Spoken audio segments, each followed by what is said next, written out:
Welcome back to Pedal Down 4x4, and on today's video, we're not doing fiberglass.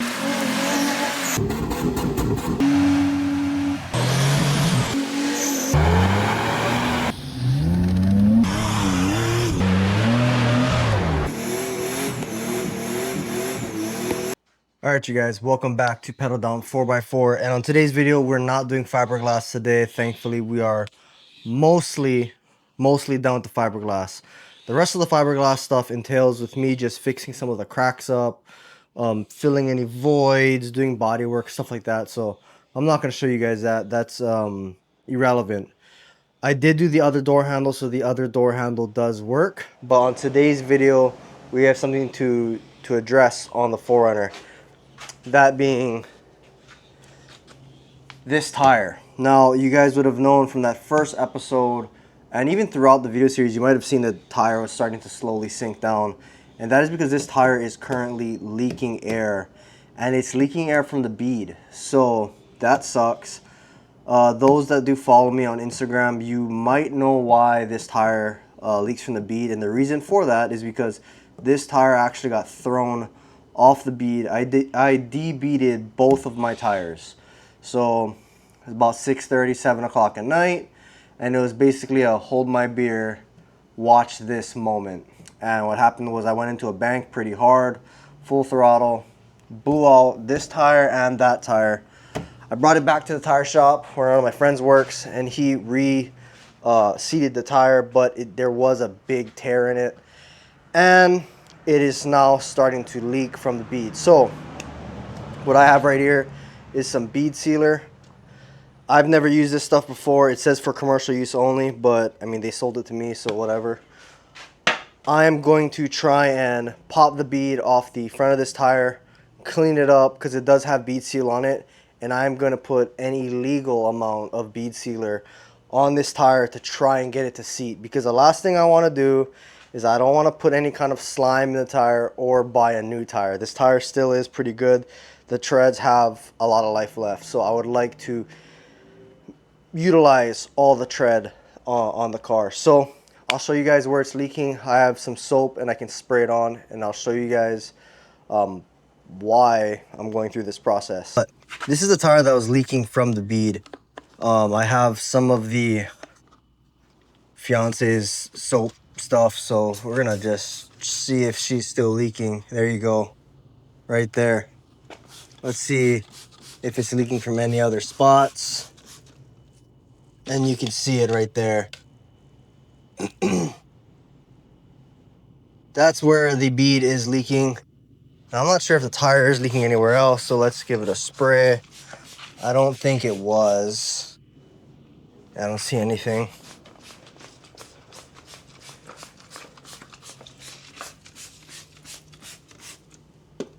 Yeah, I don't see any other leaks on this guy. I'm pretty sure it's not leaking from the back bead. It's just leaking from that front bead. So you can kind of clearly see it right there. That's where that bead is leaking. And let's see if our valve stem is leaking at all. Valve stem's not leaking. So just right there. So you can kind of see it. It's pissing out right there. So let's get it on the tire machine.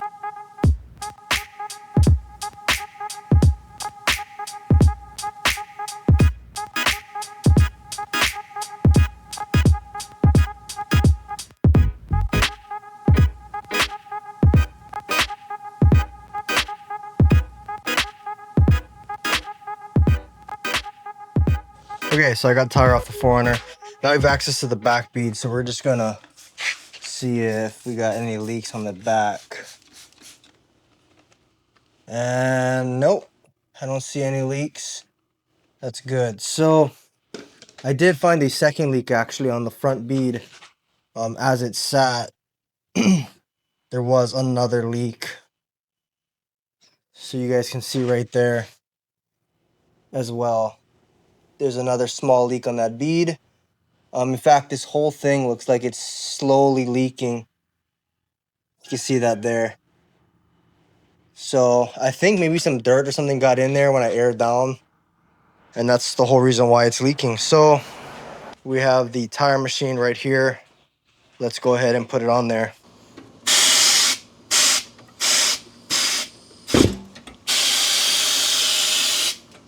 Okay, so we have the bead broken on the front of the tire all the way around. Let's get this guy on here.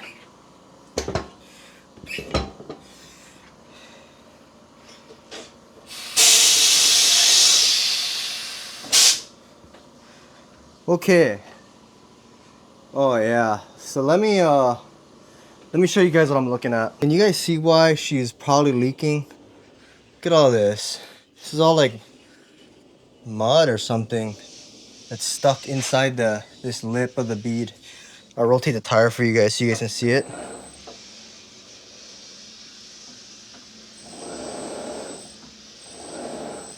Can you guys see all that mud and stuff?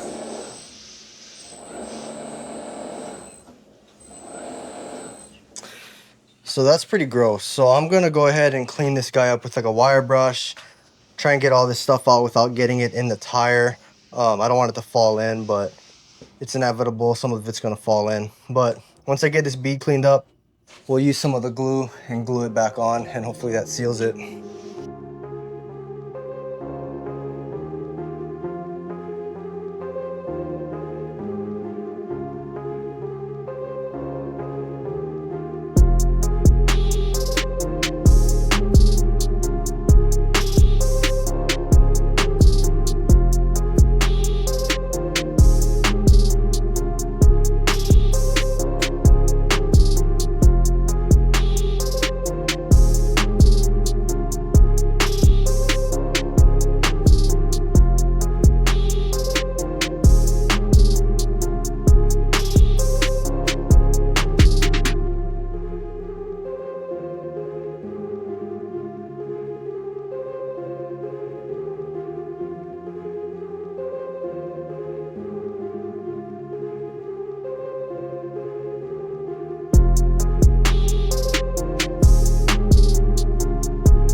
Okay, so we got the bead cleaned up and the rim as best as we can. Obviously, there was some stuff that came in here, but I mean, it's an off-road truck, so I'm not really too worried. If anything, it'll act like little balance beads. So anyway, this is the tire bead seal. So now we need to put a light coating of this along the bead of the tire, which I'm trying to avoid getting drips on my tire because that would be not great. So we're just gonna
I have a very scientific way of putting the valve stem in, and that's using a little screwdriver because I don't have a valve stem. Well, I have a valve stem tool. It's in the Tacoma and I'm too lazy to go get it. So we're just going to use this little screwdriver and get this guy to seat. All right. think that'd be enough.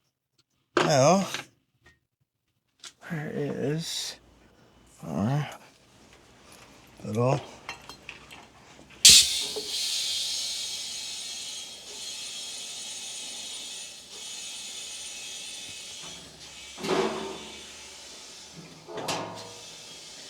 okay, we're gonna wait for the bead to sit. Oh, there we go. Let's see if she's leaking.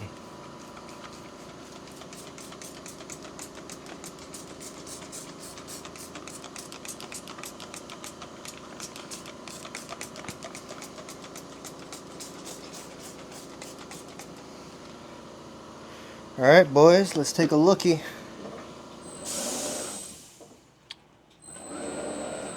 I don't see any air bubbles. Well, it does look like we are good to go. I'm going to put this guy back on the Forerunner, and then I'm gonna leave it overinflated. It's sitting around 45 psi right now, which is max on the cold. But yeah, we're gonna leave it max inflated so it has time to set. Actually, we're gonna wipe some of this stuff off, but it does look like we are good, boys. No leaks in our front tire anymore.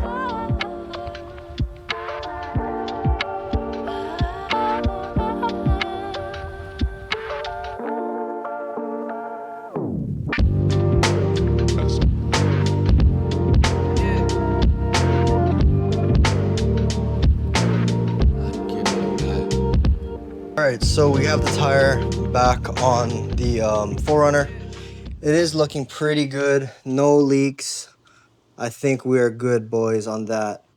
This 35 looks really small. I guess because I have 37s on the truck now, but these 35s are tiny. I need to get bigger tires for this thing for sure. But that is not the end of this video.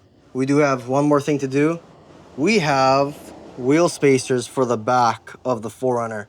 As you guys will know, because of the BTF fab kit, it sticks out way wider now in the front, which means the back is not very good. So we got 2-inch spacers for this. I'll show you guys the spacers. We're just gonna put 2 inches in the back. It's still not gonna be as wide as the front, but it just looks terrible right now. I at least want it to be even with the body line now of the fiberglass. So I think that 2 inches is gonna get us there. So yeah, let me show you guys the spacers. All right, so we have KSP spacers. These are just off Amazon. I'm not expecting too much out of these guys. It is just a temporary thing until we can do a wider axle on the Forerunner. But let's see what we got. They look pretty. It's actually kind of beefy. They're not like super heavy, but they're okay. Lug nuts, and then oh, they even gave us some red Loctite so we can swear it ourselves later on because we can't get it off. Cool. So these are the spacers. It came in a kit of 4, but I'm only going to use 2 just for the back. So these are 2-inch spacers. They look pretty massive.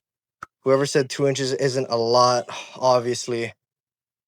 Well, I'm not going to go on in that, but let's get these on the Forerunner. I need to turn the Forerunner around and get the wheel off of the back. Okay, so per usual, my battery on the Forerunner is dead, so yeah, we need to jump this thing again. You would think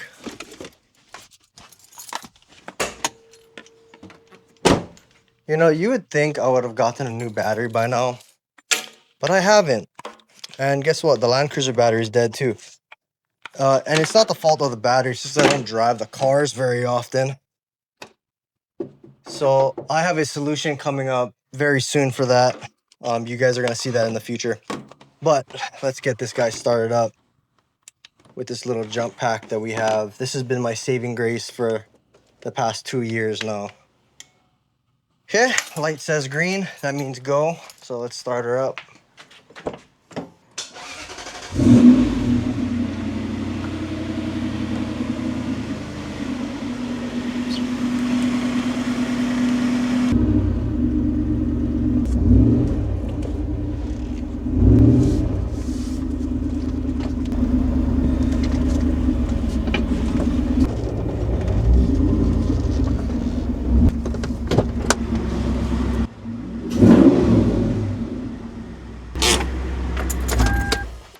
Got the 4Runner all backed up here. Let's get this tire off.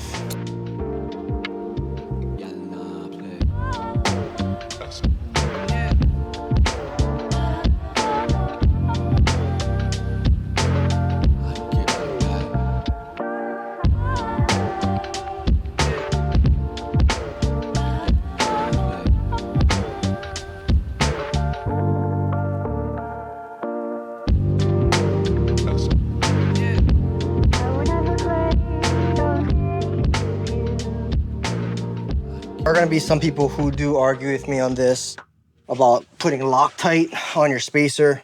I am a firm believer. I don't like spacers to begin with. Now that the fact that I'm running it, it does make me uneasy, but I mean, that is the name of the game as of right now. So I'm a firm believer in it. Put red Loctite on your wheel spacers if you are running them.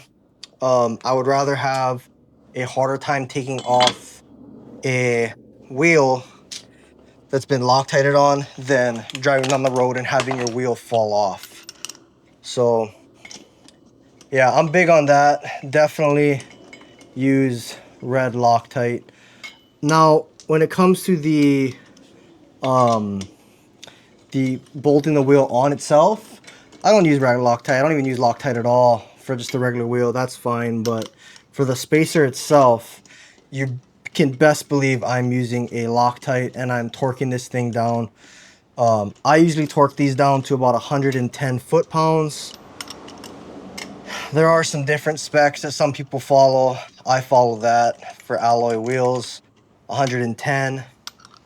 And then with the spacer, I do 110 plus the red Loctite. So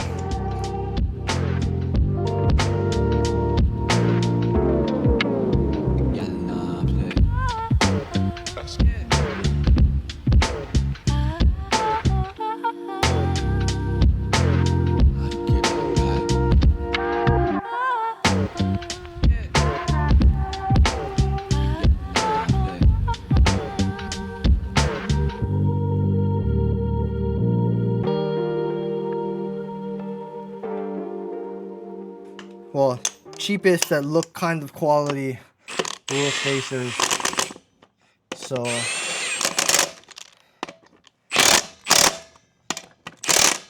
hopefully my wheels don't fall off while I'm driving.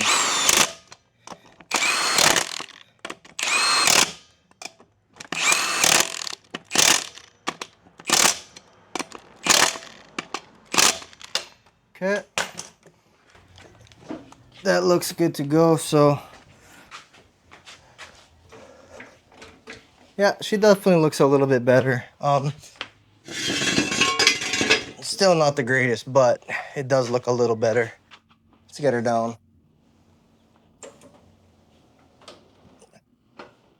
All right, let's bounce this up a couple times. Settle the suspension, and let me show you guys. All right, so this is the side without the wheel spacer. So you can see that front tire sticking out, and this tire does not stick out of the guard. Now, if you look at this side, it's a little bit more even. So you can kind of see that that tire does stick out about 1.5 to 2 inches outside the guard.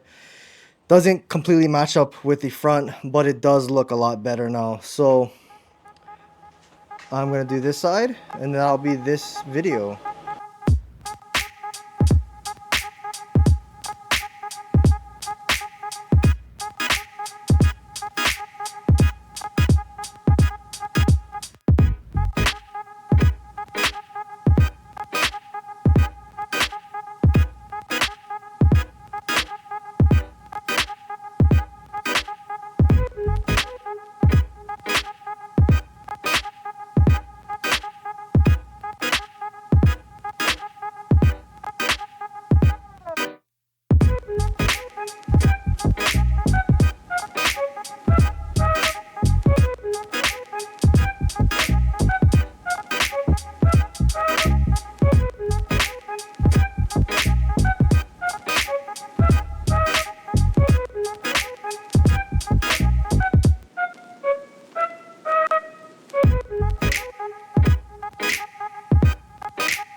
right, you guys, so that is basically going to be it for this week's episode. We did address the front tire leak on the 4Runner. There was like gravel inside the bead. I don't know how it got in there, but anyway, I cleaned it all up, cleaned up the rim, put a bunch of that tire seal stuff on it. Seems to work good, so I'm pretty stoked on that. I put it on the tire as well as I put it on the rim. Currently inflated to about 45 psi. Next thing we did is we installed the rear spacers on the 4Runner. They are 2-inch spacers. It does stick the tire out just a tad bit. Nothing too aggressive. Maybe 1.5 inches of tire stick out in the back. But I don't want to do like a 3-inch spacer or stack 2-inch spacers to make it match the front. I will get a wider rear axle to make it, girthy and make it match. But that's pretty much it on this week's episode. There was one thing I did discover was that our rear bushings on this 4Runner are completely shot once again. So I think I'm going to just order a new set of links off eBay. Or I'm going to try and go look into my drawer, and because I have a bunch of bushings from different projects, and see if I can get any of those bushings to fit. If not, I'll spend a couple $100. Just get new links from eBay. It'll be fine, hopefully. Because I don't plan on keeping the rear end anyway, so if I can get those to last a few years, then that'll be just fine. That'll be enough for me. But I'm not too sure what we're doing next episode. Maybe we can try and fit the new tail lights we got going on, but I need to pull out a good chunk of the drawer system as well as the methanol system, and that seems like a pain, but I'm not too sure. I'll see you guys next week. Till next time, and as always, thanks for watching.